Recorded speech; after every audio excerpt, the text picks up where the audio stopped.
राजस्थान का प्रमुख पर्यटक स्थल जयपुर सिर्फ हवा महल, सिटी पैलेस, आमेर और सुंदर चित्रकारी के लिए ही दर्शनीय नहीं है, बल्कि यहाँ और भी बहुत कुछ है देखने और समझने को। यहाँ के धार्मिक स्थान और लोक संस्कृति तो देखते ही बनते हैं। यहाँ पर सिर्फ जयपुर ही नहीं बल्कि समूचे राजस्थान की संस्कृति के दर्शन किए जा सकते हैं। यहाँ के इतिहास में भक्ति का एक अहम स्थान रहा है। आज हम ऐसे ही एक धार्मिक स्थान के दर्शन आपको करवा रहे हैं जो जयपुर के इतिहास से जुड़ा है। हरे कृष्ण दोस्तों, आज हम एक बार फिर से आपके साथ में जुड़ गए हैं एक और नए धाम की एक और नई महिमा लेकर के। तो हमारे साथ में जुड़ने के लिए बहुत बहुत शुक्रिया। जो भी लोग पहली बार जुड़े हैं उनसे मेरी रिक्वेस्ट है कि चैनल को सब्सक्राइब किए बिना बिल्कुल भी मत जाना। हम यहाँ आपके लिए लाते रहते हैं प्राचीन मंदिर, भव्य मंदिर और उनकी महिमाएं और उनके इतिहास के बारे में संपूर्ण जानकारियाँ। तो हमारे साथ में जुड़े रहिए, बने रहिए। आज का हमारा मंदिर है सीताराम जी का मंदिर, जो कि गुप्त काशी यानी कि जयपुर, राजस्थान की राजधानी जो है जयपुर, वहाँ पर स्थित है। छोटी चौपड़ पे ये मंदिर स्थित है। तो चलिए मेरे साथ में जुड़ रहिए और हम देखते हैं मंदिर की भव्यता, मंदिर की प्राचीनता और मंदिर के इतिहास को। चलिए शुरू करते हैं। शहर की भीड़भाड़ के बीच होते हुए भी इस मंदिर पर बरबस ही आपकी नज़र ठहर जाती है। जयपुर की प्राचीनता का प्रमाण श्री सीताराम मंदिर छोटी चौपड़ पर स्थित है, जो जयपुर रेलवे स्टेशन से महज 4 किलोमीटर और जयपुर एयरपोर्ट से मात्र 12 किलोमीटर की दूरी पर स्थित है। तो चलिए इस मंदिर के दर्शन कर हम वास्तविक दर्शन का आनंद और लाभ प्राप्त करते हैं। छोटी चौपड़ पर जब हम पहुंचते हैं तो हमें अचानक से मंदिर के दर्शन हो जाते हैं। मंदिर के बाहर पत्थर की बनी हुई ये सीढ़ियाँ इस मंदिर की प्राचीनता का सबूत हैं। मंदिर के अंदर जब हम प्रवेश करते हैं तो प्राचीन मंदिर है काफ़ी, और इसके साथ ही हम देखते हैं यहाँ मंदिर के ऊपर नाम लिखा हुआ है, मंदिर श्री सीताराम जी, ठिकाना छोटी चौपड़। मंदिर के अंदर प्रवेश करते हैं तो सबसे पहले सामने एक छोटा गुम्बद हमें दिखाई देता है। इस गुम्बद में विष्णु जी के जो वाहक हैं गरुड़ जी, उनकी मूर्ति की स्थापना की गई है।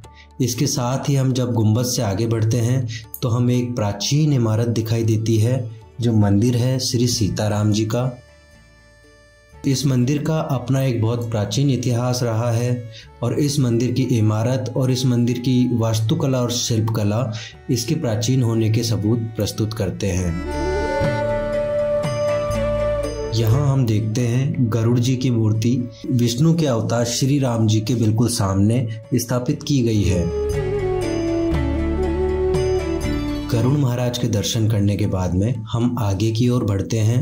हमारे साथ में बने रहें और चलिए हम आगे बढ़ते हुए इस सफ़र का आनंद लेते हैं। साथ ही हम उम्मीद करते हैं कि आपको इस वीडियो को देख करके वास्तविक दर्शन का ही अनुभव और फल प्राप्त होगा।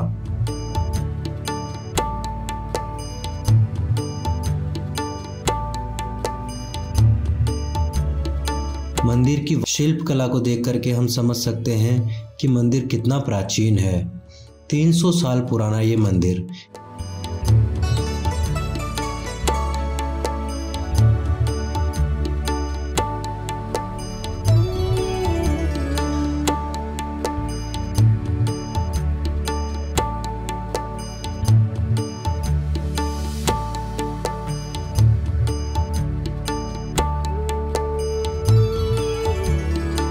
गरुड़ महाराज के मंदिर के सामने बना हुआ ये मुख्य मंदिर और इसकी प्राचीन इमारत, इसमें प्रवेश करते ही एक छोटा गुम्बद आता है और उस छोटे गुम्बद में चित्रकारी और कलाकारी हमें इसकी प्राचीनता को दर्शाते हैं।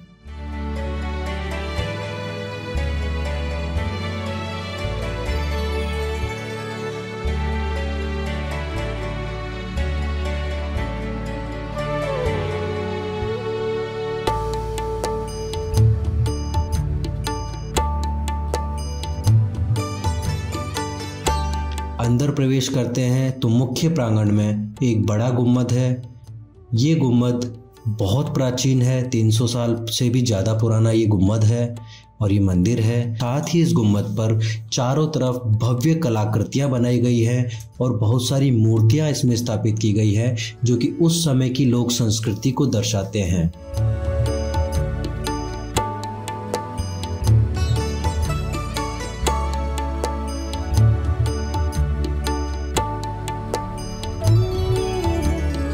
मंदिर के जो पिलर हैं उन पर सुंदर कलाकृतियां और मूर्तियां देखते ही बनती हैं। उत्तर भारतीय शैली और दक्षिण भारतीय शैली का एक बहुत ही अच्छा उदाहरण इस मंदिर में हमें देखने को मिलता है, क्योंकि यहाँ उत्तर भारतीय और दक्षिण भारतीय दोनों ही शैलियों को मिक्सअप करके इस मंदिर का निर्माण उस समय किया गया था।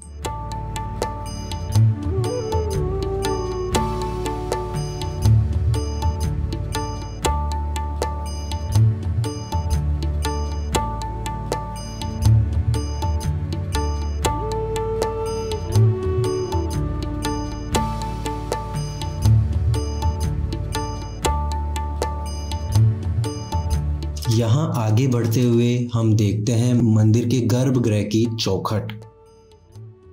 चौखट को बहुत ही अच्छी मूर्तियों से सजाया गया है, सुसज्जित किया गया है और इसी के साथ में सामने हमें दर्शन होते हैं श्री सीताराम जी के। बहुत ही भव्य दर्शन यहाँ हमें देखने को मिलते हैं। बहुत ही प्राचीन और भव्य मूर्तियाँ यहाँ पर स्थापित की गई हैं।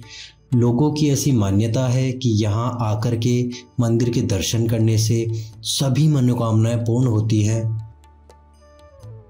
मंदिर में जो देवी देवता स्थापित हैं वो बेहद ही सुंदर और देखने योग्य है। इनकी छवि मन को संतुष्टि देने वाली है और साथ ही आप इनके दर्शन करते हैं, अगर आप सच्चे मन से इनके दर्शन करते हैं तो आपके मस्तिष्क में शांति और एकाग्रता का भाव उत्पन्न होता है।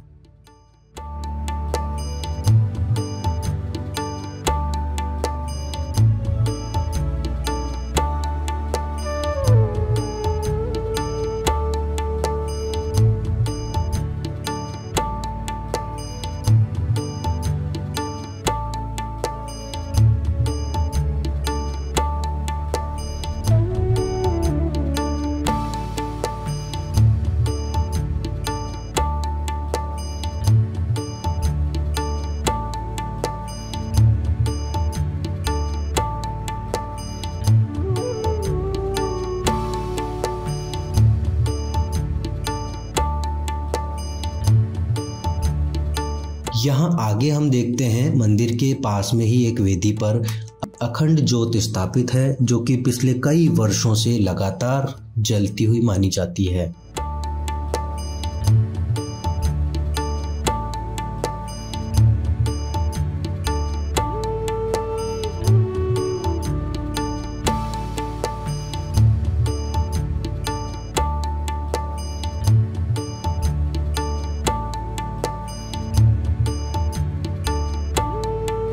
इसके साथ ही हम अपने दर्शकों को मंदिर के महंत श्री के साथ में जोड़ते हैं, जो हमें इस मंदिर के बारे में और गहरी जानकारी से अवगत करवा सकेंगे। तो चलिए हम मिलते हैं मंदिर के महंत श्री से। महाराज को मेरा प्रणाम। महाराज, आज हम आए थे आपके मंदिर में। हमने दर्शकों को पूरा मंदिर दिखाया, मंदिर के बारे में पूरा हमने बताया, स्ट्रक्चर क्या है, आर्किटेक्चर क्या है। तो हमारे दर्शक जो है वो ये जानना चाहते हैं कि इस मंदिर का इतिहास क्या है, ये जो विग्रह यहाँ पे हैं, मूर्तियाँ हैं, ये कौन से भगवान की हैं। तो वो आप एक बार हमारे दर्शकों को थोड़ा सा बताने का कष्ट करें। सभी दर्शकों को मैं जय श्री सीताराम कहना चाहूँगा और बताना चाहूँगा कि यह मंदिर जयपुर की जब बसावट हुई थी उस समय ही जयपुर में यहाँ छोटी चौपड़ पर यह भव्य मंदिर, प्राचीन मंदिर बनाया गया था। और यह मंदिर तकरीबन 300 वर्ष पुराना मंदिर है। ये 300 वर्ष पुराना मंदिर है। जयपुर की बसावट के समय का ये प्राचीन मंदिर है। और जो ठाकुर जी यहाँ विराजमान है, ये श्री सीताराम जी महाराज यहाँ विराजमान है। यहाँ राम जी और सीता जी के आप दर्शन कर सकते हैं। चल और अचल दोनों विग्रह में यहाँ पर विराजमान रहते हैं। सीताराम जी भगवान यहाँ विराजमान है। और मैं ये जो प्राचीनता की बात मैं करूं तो यहाँ पर लगभग आप ये मानिए कि शिखर बंद के तौर पर जयपुर में अगर राम जी के मंदिर की बात करें तो शिखर स्वरूप अगर आप मंदिर देखेंगे तो जयपुर में एकमात्र प्राचीन मंदिर, ये शिखर का जो मंदिर है यहाँ पर ठाकुर जी की विराजमान है। और ये प्राचीन मंदिर शिखर स्वरूप का मतलब ये जो गुम्बद बना हुआ है, शिखर बंद। आप अगर आप यहाँ की कला को देखेंगे तो जयपुर के अंदर 3 मंदिर ऐसे हैं जो शिखर के हैं, लेकिन छोटी चौपड़ पर सीताराम जी का एकमात्र मंदिर है जो राम जी और सीता जी के जहाँ आप दर्शन कर सकते हैं। जी। और आप सैकड़ों की संख्या में श्रद्धालु आते हैं। अक्सर सीताराम जी के महंत जी महाराज के द्वारा नित्य नया श्रृंगार किया जाता है। और प्रभु के आप देखेंगे तो दिन में मुख्य रूप से 7 प्रकार की आरतियाँ भगवान श्री सीताराम जी की यहाँ पर प्रतिदिन होती है। अच्छा, प्रतिदिन यहाँ पे 7 आरतियाँ होती है? जी जी। जैसे मैं प्रमुख आरतियों की अगर बात करता हूँ तो सवेरे यहाँ पर मंगला आरती होती है, धूप आरती होती है, फिर श्रृंगार आरती होती है, फिर संध्या में ग्वाल आरती और शयन आरती प्रमुख आरतियाँ हैं। इस प्रकार 7 आरतियाँ भगवान की होती है। और आज भी ठाकुर जी की सेवा अप्रस सेवा कही जाती है। अप्रस का तात्पर्य ये हुआ कि आज भी भगवान के कुएं के जल का ही भोग बनता है। कुएं के जल से ठाकुर जी का स्नान वगैरह आदि होता है। और ठाकुर जी के बारे में आप यहाँ पर आए हैं तो आप देख सकते हैं कि जो भी आप मन से मांगते हैं वो आपकी मुराद भी अवश्य पूरी होती है। जी जी। तो यहाँ पे सीता जी और राम जी के अलावा और जो ये दर्शन है ये और किनके हैं? सीता जी और राम जी के अलावा यहाँ पर आप राधा जी और गोपाल जी, इनके भी विग्रह यहाँ विराजमान है। तो सीताराम जी के साथ साथ आप राधा जी और गोपाल जी के भी दर्शन लाभ प्राप्त करते हैं। अच्छा, तो ये मंदिर मतलब हम ये कह सकते हैं कि जिस समय वृंदावन में जो मुगल काल में हमला हुआ था उस समय के विग्रह ये है या ये दूसरे कोई है? एक बार थोड़ा सा उस पर बताएं। ये विग्रह मैं बताऊं आपको, ये अपने अष्टधातु के विग्रह है और ये अयोध्या के विग्रह हैं। अयोध्या के विग्रह हैं। और जो आप देख रहे हैं गोपाल जी राधा के, ये विग्रह राज दरबार के विग्रह हैं। जो जयपुर का राज दरबार है, राजा जयसिंह जी हैं, तो उनके समय से यहाँ पर पधारे हुए हैं, तो वहाँ के विग्रह हैं। तो दोनों ही प्राचीन विग्रह अपन कह सकते हैं। जी। तो थोड़ा सा हमारे दर्शकों को ये बताएं आप कि यहाँ पे मतलब सालाना या फिर महीने के हिसाब से मासिक कौन से मुख्य पर्व होते हैं जब यहाँ पे थोड़ा अच्छा क्राउड होता है, काफी सारे भक्त यहाँ? देखो, वैसे तो प्रतिदिन ठाकुर जी के उत्सव वगैरह चलता ही रहता है, लेकिन जो मुख्य उत्सव की आपने बात करी, यहाँ पर जैसे राम जी का ये मंदिर है, तो यहाँ पर रामनवमी प्रमुखता के साथ मनाया जाता है। और रामनवमी के अलावा जानकी नवमी का उत्सव मनाया जाता है। जानकी नवमी जानकी जी के चरणों के दर्शन किए जाते हैं उस दिन। इसके अलावा जैसे राम जी का विवाह महोत्सव, जो कि विवाह महोत्सव राम जानकी विवाह महोत्सव, तो 6 दिवसीय विवाह महोत्सव का उत्सव होता है। और उसके अलावा दशहरे पर विजयदशमी पर्व मनाया जाता है, जहाँ पर यहाँ पर रंगमंच पर रामलीला का आयोजन किया जाता है। इसके अलावा भी ठाकुर जी के पाठोत्सव वगैरह, झूला महोत्सव वगैरह, जल विहार वगैरह, नौका विहार वगैरह, अनेक उत्सव जो भी जिस माह के प्रमुखता से होते हैं उस महीने के अंदर मनाए जाते हैं। और वैसे हर सप्ताह प्रत्येक रविवार को यहाँ पर रामधुनी का उत्सव किया जाता है, सत्संग वगैरह होता है। और यहाँ साधु संत भी प्रतिदिन अनवरत रामधुनी का राम नाम संकीर्तन करते रहते हैं। जी। तो प्रमुख उत्सव है। आप थोड़ा सा क्या, हमारे जो दर्शक हैं वो इंडिया के भी हैं, जयपुर के भी हैं, इंडिया के बाहर से भी हैं, तो थोड़ा सा आप एक ये आइडिया दें कि अगर कोई बाहर से जयपुर आता है तो रेलवे स्टेशन से या एयरपोर्ट से यहाँ तक पहुँचने के लिए क्या संसाधन है, क्या रास्ता है? जी, सीताराम जी का मंदिर यहाँ जयपुर में प्राचीन मंदिर है और परकोटे में विराजमान है। वैसे जो आप बता रहे हैं कि बाहर से जो अगर दर्शनार्थी आना चाहते हैं, तो अगर आप रेलवे स्टेशन आते हैं या फिर आप सिंधी के बस स्टैंड आते हैं, तो वहाँ से बिल्कुल आप अपने व्यक्तिगत साधन से भी छोटी चौपड़ पर आ सकते हैं। छोटी चौपड़ पर ही ये सीताराम जी का मंदिर विराजमान है और विद्यमान है। और छोटी चौपड़ सीताराम जी के मंदिर के पते से मुझे लगता नहीं कि कोई आपको बताने में असमर्थ होगा। हर व्यक्ति, हर जिस प्रकार से जयपुर एक छोटी काशी के रूप में जाना जाता है, तो उसी प्रकार से ये मंदिर की प्राचीनता, इस मंदिर की धरोहर, इस मंदिर के नाम से आप छोटी चौपड़ पर आइए। छोटी चौपड़ पर ही यह मंदिर विराजमान है, प्राचीन मंदिर है।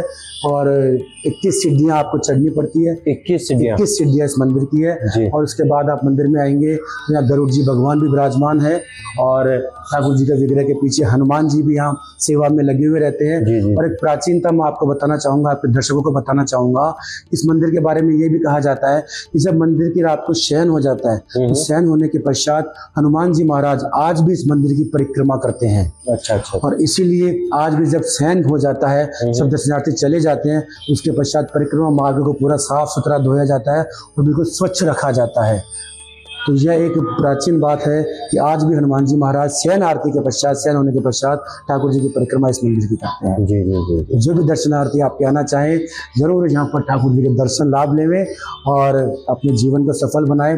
और जो भी उनकी मन की इच्छा है, मैं निश्चित तौर पर कह सकता हूँ, दर्शन लाभ लेने के पश्चात ठाकुर जी के सामने जब वो अपने आके बैठेंगे, उनकी जो भी मनोकामना है श्री सीताराम जी महाराज उसे अवश्य पूर्ण करेंगे। जी। तो दर्शकों, यहाँ आपने देखा मंदिर सीताराम जी का। और महाराज श्री ने हमें एक बहुत स्पेशल बात यहाँ पे बताई है कि यहाँ पे रात्रि काल में जब आखिरी आरती होती है दिन की, उसके बाद जब मंदिर के कपट बंद हो जाते हैं, जब शयन हो जाता है, तो उसके बाद में स्वयं हनुमान जी इस मंदिर की परिक्रमा करते हैं। ये एक बहुत अच्छी बात है, बहुत विशेष ये बात है जो इस मंदिर की खासियत को बहुत ज़्यादा और ज़्यादा बढ़ा देती है। और जैसा कि महाराज श्री ने बताया, अगर आप जयपुर आना चाहते हैं तो रेलवे स्टेशन से अभी सबसे सुलभ साधन जो है वो रेलवे स्टेशन से मेट्रो लेकर के आप छोटी चौपड़ तक मेट्रो से आ सकते हैं, या आप चाहें तो ओला उबेर या टैक्सी करके आ सकते हैं। खुद के साधन से भी अगर आप आना चाहें तो रेलवे स्टेशन से आप चांदपोल आएंगे और चांदपोल से आप छोटी चौपड़ आ जाएंगे। ज्यादा से ज्यादा ये मेरे ख्याल से 2 या 3 किलोमीटर होगा, मुश्किल से 2-3 किलोमीटर होगा। और अगर आप अपने व्यक्तिगत साधन से भी नहीं आते हैं तो ई रिक्शा एक सुलभ साधन है सिटी के हिसाब से। आप ई रिक्शे में बैठिए और या छोटी चौपड़ आइए और मंदिर के दर्शन कीजिए, ठाकुर जी का दर्शन लाभ लीजिए जी। और आप थोड़ा सा ये मार्गदर्शन करें कि अगर कोई एयरपोर्ट से आना चाहे तो एयरपोर्ट से क्या रूट रहेगा और कितना लगभग डिस्टेंस होगा? देखिए, एयरपोर्ट से अगर कोई यहाँ पर आना चाहता है तो एयरपोर्ट से यहाँ पर सांगानेर एयरपोर्ट जयपुर का है जी, जो यहाँ से तकरीबन 8 से 10 किलोमीटर की दूरी का है। तो वहाँ से आप अगर आते हैं तो आप ओला उबर से, कार से भी आ सकते हैं, अन्यथा लो फ्लोर बसें भी यहाँ तक चलती है। आपको एयरपोर्ट के बाहर से बसें मिलती है, तो बिल्कुल छोटी चौपड़ पे आपको बस या स्टेशन है वहाँ। अच्छा, एयरपोर्ट से सीधा ये रूट है छोटी चौपड़? बिल्कुल सीधा रूट है, आपको सीधी डायरेक्ट बस भी मिल जाती है, आप व्यक्तिगत कार भी ले सकते हैं। मतलब आवाजाही के लिए अगर आप जयपुर के किसी भी क्षेत्र में है और अगर आप ये कहते हैं कि हमें छोटी चौपड़ जाना है, तो मुझे नहीं लगता है कि किसी को आपत्ति होगी। आप व्यक्तिगत साधन से भी आ सकते हैं और सार्वजनिक साधन, कार, बस या किसी प्रकार का ई रिक्शा के माध्यम से भी आप आसानी के साथ यहाँ पर। जी जी जी। तो दर्शकों, महाराज श्री ने हमें बताया कैसे आप रेलवे स्टेशन से और कैसे एयरपोर्ट से आप यहाँ तक आ सकते हैं। बहुत ही प्राचीन और बहुत ही विशेष ये मंदिर है। महाराज श्री ने इसके बारे में हमें सारी चीज़ें बता दी हैं। मंदिर के महंत श्री से मुलाकात के बाद में हम मंदिर के बाहर की ओर आते हैं और यहाँ हम देखते हैं मंदिर का प्राचीन गुम्बद।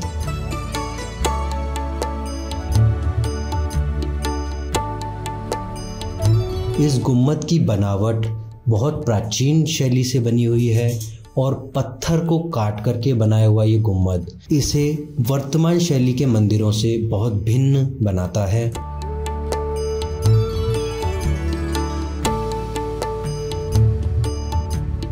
तो हमारे साथ बने रहें, आगे चलते हैं और देखते हैं मंदिर के और खासियत।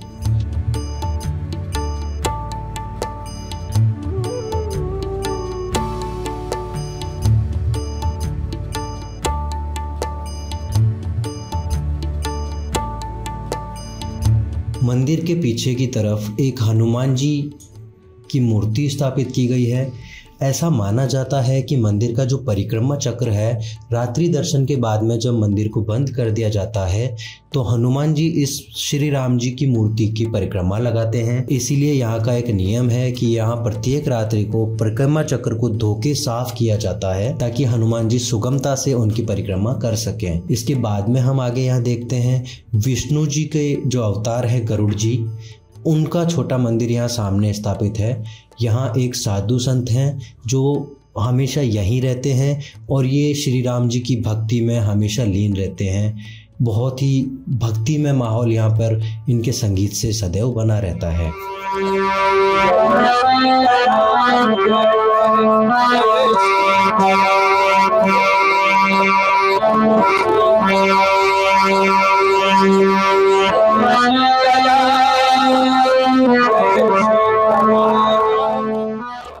तो दोस्तों, आज आपने देखा हमारे साथ में मिलकर के सीताराम जी का मंदिर जो कि छोटी चौपड़ पे स्थित है। बहुत ही प्राचीन, बहुत ही भव्य ये मंदिर है और इस मंदिर को लेकर के भक्तगणों में बहुत ज़्यादा श्रद्धा और बहुत ज़्यादा मान्यता है।